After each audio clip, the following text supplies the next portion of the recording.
Hi everyone, welcome back to the platform agriculture वाला। मैं शगुन रंगबुला, आपकी mentor for different agriculture exams. तो आज के सेशन में हम लोग डिस्कस करेंगे कंप्लीट अबाउट इफ्को एजीटी क्या है, उसकी कंप्लीट डिटेल्स जो है वो हम लोग पढ़ेंगे।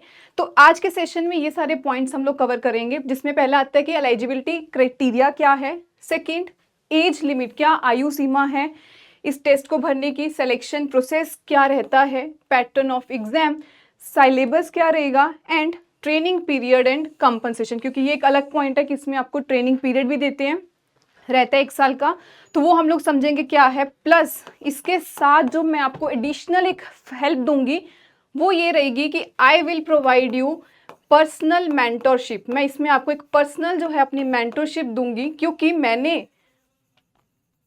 इसमें आपको पर्सनल मेंटरशिप, क्योंकि मैंने खुद ये एग्जाम क्रैक किया हुआ है, तो मुझे पता है कि प्री में क्या आता है, मेंस में किस अराउंड सिलेबस रहेगा, एंड सबसे इंपॉर्टेंट जो इसके कंप्लीट एग्जाम में रहता है वो होता है इंटरव्यू सेशन, क्योंकि इंटरव्यू के ही बेसिक जो मार्क्स होंगे वो मेजरली कैलकुलेट होंगे, इसके मार्क्स आपके मैटर करते हैं। तो आज के सेशन में मैं आपको ये सारे टॉपिक्स डिस्कस करने के साथ साथ अपने भी जो है पर्सनल एक्सपीरियंस से बताऊंगी कि मेरे साथ जो था इंटरव्यू में किस तरह से क्वेश्चन पूछे गए, सो दैट जो बच्चे अब प्रिपेयर कर रहे हैं, जिन्होंने 15 मार्च तक जो अपना भर दिया ये टेस्ट, तो अब उनको किस तरह से प्री देन मीन्स और पर्सनल इंटरव्यू जो है उसकी किस तरह से तैयारी करनी है।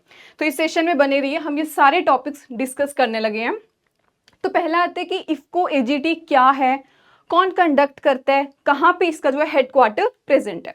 तो इफ्को जो कि एक फर्टिलाइजर का cooperative, wholly owned by cooperative, so ये एक Indian farmer fertilizer cooperative limited है।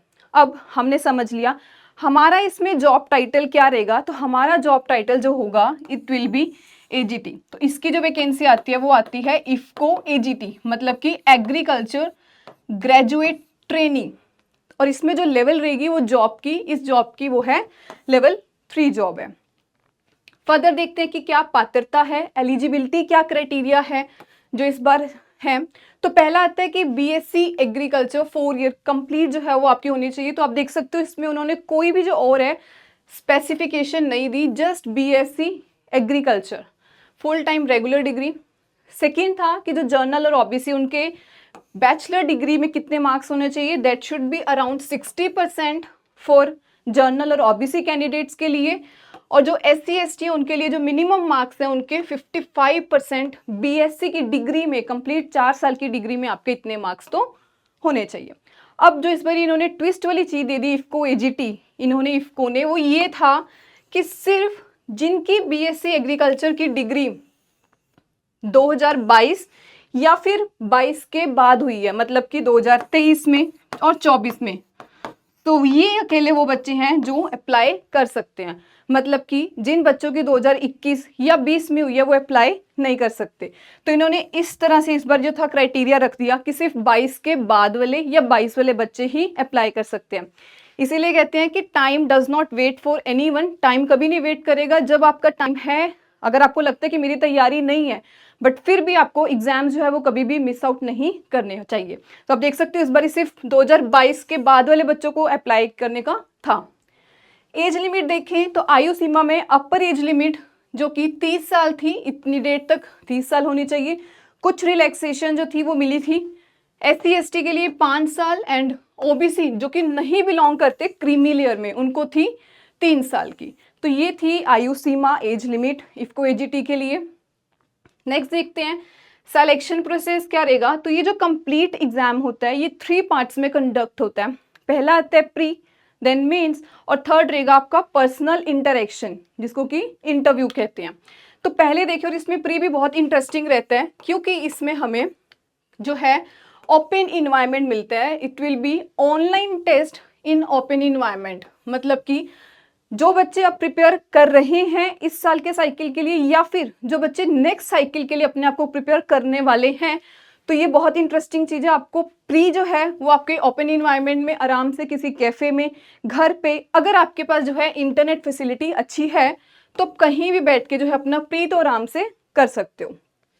नेक्स्ट आता है मेंस।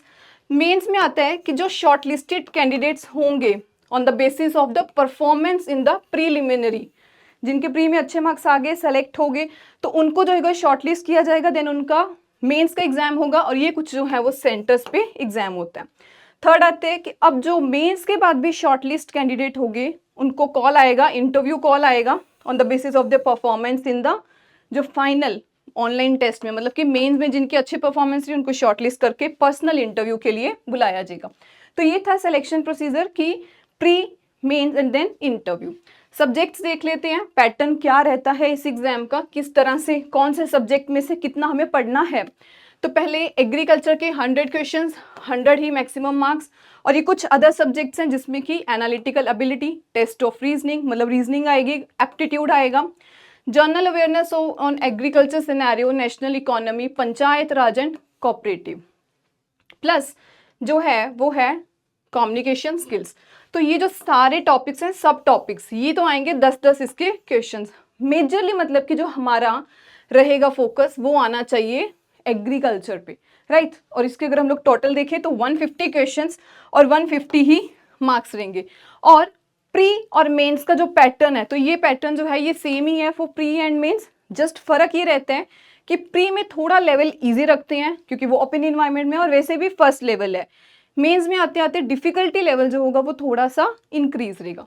तो ये है पेपर पैटर्न। अब जो इंटरेस्टिंग चीज आती है वो ये है कि प्री हो गया हमारा, मेंस जो है वो भी क्लियर हमने कर लिया। नेक्स्ट आता है हमारा इंटरव्यू राउंड। तो दिस इज द पिक्चर जो मैंने अपने टाइम पे जो थी, आफ्टर गिविंग माय इंटरव्यू, जब मेरी इंटरव्यू हो गई थी उसके बाद मैंने ये पिक्चर ली थी और मैंने यही यहाँ पे पेस्ट किया। तो इस सेशन में मैं आपको अपने पर्सनल एक्सपीरियंस से बताती हूँ कि मेरी जो इंटरव्यू थी कितने टाइम चली, किस तरह से क्वेश्चंस पूछे गए। तो पहले मेरी इंटरव्यू जो थी वो अराउंड 20 to 25 मिनट्स जो थी कंप्लीट हुई इंटरव्यू चली। बहुत बच्चों की इससे ज़्यादा भी थोड़ी 40 मिनट्स तक चली थी और कुछ बच्चों की 5 से 10 मिनट में भी। तो मेरी इंटरव्यू 20 से 25 मिनट चली। क्या क्या क्वेश्चंस पूछे गए? स्टार्टिंग में पहला क्वेश्चन ये था, वो था अबाउट यू, थोड़ा बताइए अपनी फैमिली बैकग्राउंड के बारे में, कहाँ से आते हैं, वहाँ का फेमस क्या है, इस तरह से कुछ जो क्वेश्चन थे वो मेरे से पूछे गए। सेकेंड था कि उन्होंने हमारे सामने पेपर और पेन रखा हुआ था जिसपे उन्होंने हमें न्यूमेरिकल्स कुछ दिए। क्योंकि ये एक फर्टिलाइज़र की कंपनी है, कोऑपरेटिव है, तो ये आपको फर्टिलाइज़र के रिलेटेड, जैसे मेरे टाइम पे इन्होंने फर्टिलाइज़र के रिलेटेड जो थे कुछ न्यूमेरिकल्स हमसे पूछे थे। तो वहीं पे उसी, अब आप लगा लीजिए उसी प्रेशर में कि आपके सामने 7 पैनलिस्ट बैठे हैं, आपकी इंटरव्यू कर रहे हैं, आपको जज भी कर रहे हैं किस टाइम से आप क्या बोल रहे हो, कैसे किस तरह से आप अपने आप को प्रेजेंट कर रहे हो, उस टाइम में आपको पेपर पेन पे करना होगा न्यूमेरिकल्स। तो ये वैसे क्वेश्चन था। थर्ड था कि हमें स्पीच देनी थी। लाइक मैं यहाँ बैठी हूँ, मेरे सामने 7-8 पैनलिस्ट हैं, तो हमें इन्होंने एक टास्क दिया कि आप खड़े होइए और यहाँ पे आप ये समझिए कि हम लोग फार्मर हैं, हम लोग किसान हैं। तो आप लोगों को हम ये टॉपिक देते हैं, जैसे कि कोई फर्टिलाइजर आया, जैसे कि नैनो यूरिया उस टाइम पे बहुत ही हॉट टॉपिक था, नैनो यूरिया, नैनो डीएपी आया, तो फार्मर को किस तरह से कन्विंस करेंगे, कैसे उसके फायदे बताएंगे, क्या है, हम लोग किस तरह से यील्ड इंक्रीज कर सकते हैं। तो ये कुछ क्वेश्चन जो थे ये हमसे पूछे गए थे। और मेरी स्पीच जो थी वो 7 से 10 मिनट की स्पीच चली थी कि ये हम लोग फार्मर से डील करें। तो हमें बिल्कुल ऐसे एक्ट करना था कि ये सारे किसान बैठे हैं और मैं जो हूँ एक इफ्को की एजीटी पोस्ट पे जो काम कर रही हूँ, तो मुझे उनको गाइड करना है। तो ये था।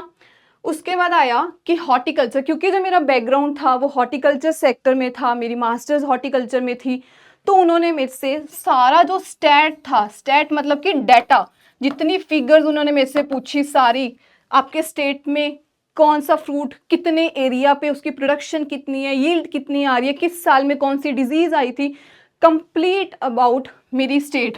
एंड स्टेट में भी जैसे अगर मैं एक्स स्टेट की बात करूँ, उसमें जो फर्दर जहाँ पे मैं रहती हूँ उस एरिया के बारे में पूछा कि आपके एरिया में ये मशहूर है, इसकी एक्सपोर्ट हम लोग कहाँ करते हैं, उसमें लास्ट ईयर ये अटैक आया था तो उसके बारे में बताओ। इस तरह से 1 to 70% तक इन्होंने कंप्लीट में से डाटा पूछा मेरे स्टेट का, मेरे एरिया का, और जर्नल जो था वो सारा उस क्रॉप या कुछ भी उसके रिलेटेड कवर किया था। फिफ्थ जो पॉइंट था, उन्होंने मेरे से एग्री इंस्टीट्यूट्स, लाइक मैं आपको बताती हूँ, उन्होंने मेरे से सिफेट का पूछा था क्योंकि मैं पंजाब से हूँ, तो उन्होंने मेरे से पंजाब में पूछा था कि एक पोस्ट हार्वेस्ट का वहाँ पे एक है इंस्टीट्यूट, तो बताइए वो कहाँ पे लोकेटेड है, जो कि लुधियाना में था, तो ये मुझे पता था। एक उन्होंने पूछा था कि एक गुड़गांव में एक है वहाँ पे इंस्टीट्यूट, बताइए वो किस पे काम करता है। इसी तरह से इन्होंने में से 3 से 4 क्वेश्चन जो थे वो इंस्टीट्यूट। एक मैं और रिकॉल कर पा रही हूँ, वो ये था कि उन्होंने में से IIVR पूछा था कि बताइए कहाँ पे है, वेजिटेबल रिसर्च, जो कि वाराणसी में है। तो ये क्वेश्चन मेरे से पूछा गया था। तो ये कुछ इंस्टीट्यूट्स के रिलेटेड 3 से 4 क्वेश्चन, कभी मेरे से कोई पैनलिस्ट आस्क पूछ रहे हैं, कभी मेरे से कोई पूछ रहे हैं। तो इस तरह से 3 से 4 क्वेश्चन ये थे। और एक सिचुएशन बेस्ड जो क्वेश्चन उन्होंने हमें दिया था, जैसे वो कहते हैं कि आपको जज करते हैं कि आपके ऊपर अगर रैंडम कोई सिचुएशन आ रही है तो आप एज अ इतनी अच्छी पोस्ट पे रह के उसको कैसे हैंडल कर रहे हो। तो ये मेरे पे एक सिचुएशन बेस्ड क्वेश्चन आया था और मैं आपको बताती हूँ इसमें इन्होंने क्या पूछा था। ये क्वेश्चन था upon loading and unloading of products. तो इन्होंने मुझे कहा कि आप एक लड़की हो, अगर हमारे जैसे कोई ट्रेन में कोई हमारे प्रोडक्ट्स आ रहे हैं और रात को वो 12-1 बजे आते हैं, तो आप किस तरह से अपना टाइम या कैसे मैनेज करोगे कि आप वहाँ पे प्लेटफॉर्म पे जाके जो है अपने प्रोडक्ट्स को लोड और अनलोड करवाओगे। तो ये एक में से एक सिचुएशन पे क्वेश्चन पूछा, तो मैंने भी इसका एक बहुत डिप्लोमेट सा आंसर दे दिया, ताकि वो नेगेटिव भी नहीं लगना चाहिए और वो ऐसा ये भी नहीं लगना चाहिए कि मैं बहुत ज़्यादा क्रेजी हूँ इस जॉब के लिए। तो आपको एक बहुत ही डिप्लोमेट उसमें आंसर देना होता है, न्यूट्रल होके। और बेस्ट टेक्टिक ये होती है कि अगर आप कोई भी इंटरव्यू दे रहे हो सो बी न्यूट्रल। वो आपको इसी पॉइंट पे जज करते हैं कि आप एकदम से एक्साइट हो रहे हो या एकदम से बहुत ही दुखी हो रहे हो। तो इस चीज़ का आपको ध्यान रखना होता है। तो ये सारे जो क्वेश्चंस जो मैं आज रिकॉल कर पाई कि कौन कौन से क्वेश्चन में से उस टाइम पे पूछे गए थे, तो ये थे मेजर क्वेश्चन आपसे भी। और जो बच्चे प्रिपेयर कर रहे हैं या अगले साइकिल में आने वाले हैं, अभी से प्रिपेयर हो जाओ। प्री, मेंस और इंटरव्यू में तो मैं आपको पर्सनली बता रही हूँ कि क्या क्या पूछा था। और इसके बाद आपका प्री भी हो गया, मेंस भी हो गया, इंटरव्यू भी फाइनली आपने क्रैक कर लिया। इसके बाद एक सिंपल सा आता है मेडिकल फिटनेस का जो होता है वो चेकअप होता है, जिसमें आपके ये कुछ टेस्ट, ये मेरे साथ के जो कुछ लोग थे हमारे ये टेस्ट हुए थे, जैसे कि ब्लड, ECG, एक्सरे और अल्ट्रासाउंड। तो ये कुछ हमारे टेस्ट मेडिकली कि हम लोग फिट हैं या नहीं हैं उसके करवाए गए थे। अब आते हैं कि चलिए हमारा ये भी हो गया and finally we are into this IFFCO AGT में अब हम लोग एंटर कर चुके हैं, हमें ये जॉब मिल गई है। अब जब जॉब मिल गई तो हमें थोड़ा सा समझना होता है कि वहाँ पे क्या कायदे कानून है, कैसे हमें काम करना है हमें। तो यहाँ पे आते हैं ट्रेनिंग पीरियड एंड कंपनसेशन। यहाँ पे आपका 1 साल का रहेगा ट्रेनिंग पीरियड, आप 1 साल के लिए अपने ट्रेनिंग पीरियड पे रहेंगे। तो इस टाइम पे आपको जो स्टाइपेंड मिलेगा वो होगा 33,300 रुपीज़ पर मंथ। तो ये 33,000 के करीब जो है वो आपका रहेगा स्टाइपेंड। जब आपका 1 साल कंप्लीट हो गया उसके बाद जो आपका जो सैलरी होगी वो अराउंड इसके, मतलब ये जो है 37,000 जो है ये आपकी है बेसिक पे, प्लस बढ़ते बढ़ते आपको 70 तक जो है आप जा सकते हो। प्लस इसमें कुछ अलाउंस और जो बेनिफिट्स, पर्क्स वगैरह वो अभी आपको मिलते रहेंगे। तो ये है आपका 1 साल और उसके बाद का आपका क्या वहाँ पे रहेगा। बट इससे पहले एक और चीज़ बहुत इंपॉर्टेंट है कि यहाँ पे एक बॉन्ड पीरियड रहता है। बहुत जगह पे बहुत कंपनीज और बहुत लोग जो है वो अपने बॉन्ड पीरियड रखते हैं। तो यहाँ पे क्या है कि अगर तो आप जर्नल और OBC कैटेगरी से हैं तो आपको 80,000 भरना पड़ेगा बॉन्ड पीरियड में, बॉन्ड पीरियड जो है इनका। और अगर आप SC एंड ST है तो ₹20,000 बॉन्ड। बट किस लिए हम लोग भर रहे हैं, क्यों भर रहे हैं, इसका हमें पता होना चाहिए। ये इसलिए भर रहे हैं कि हमें मिनिमम 3 साल का जो पीरियड है वो तो यहाँ पे इफ्को में एज अ AGT हमें सर्व करना पड़ेगा। अगर हम लोग 3 साल से पहले ये ऑर्गेनाइजेशन को छोड़ देंगे तब हमें जाके ये बॉन्ड पीरियड जो है ये इतना पैसा, जर्नल और OBC को 80,000 भरना पड़ेगा और SC ST को 20,000। तो ये जो है पैसे आपको सिर्फ तब भरने पड़ेंगे अगर आप इनके 3 साल के पीरियड से पहले अगर आप इस ऑर्गेनाइजेशन से निकल रहे हैं। तो ये था कंप्लीट एनालिसिस, कंप्लीट अबाउट कि क्या है इफ्को AGT एग्जाम का, क्या पैटर्न है, सिलेक्शन प्रोसीजर क्या रहेंगे, हमें किस चीज़ के लिए मतलब कि ओवरऑल प्रिपेयर रहना चाहिए। सो आई होप आज आपको एक कंप्लीट जो ओवरव्यू है इफ्को AGT का मिला, जिसमें आपने पर्सनल जो है मेंटरशिप में ये भी देखा कि किस तरह से क्वेश्चन, क्योंकि यूजुअली आपको हर जगह प्री मेंस में सिलेबस क्या है ये बता देंगे, पर इंटरव्यू में जो पर्सनल एक्सपीरियंस है वो जनरली आपको कहीं नहीं मिलेगा। सो आई होप ये आपके लिए वीडियो बहुत हेल्पफुल रही होगी और आपको बहुत कुछ इसमें से सीखने को मिलेगा। एंड चलो मिलते हैं फिर अगली क्लास में। Take care, bye bye.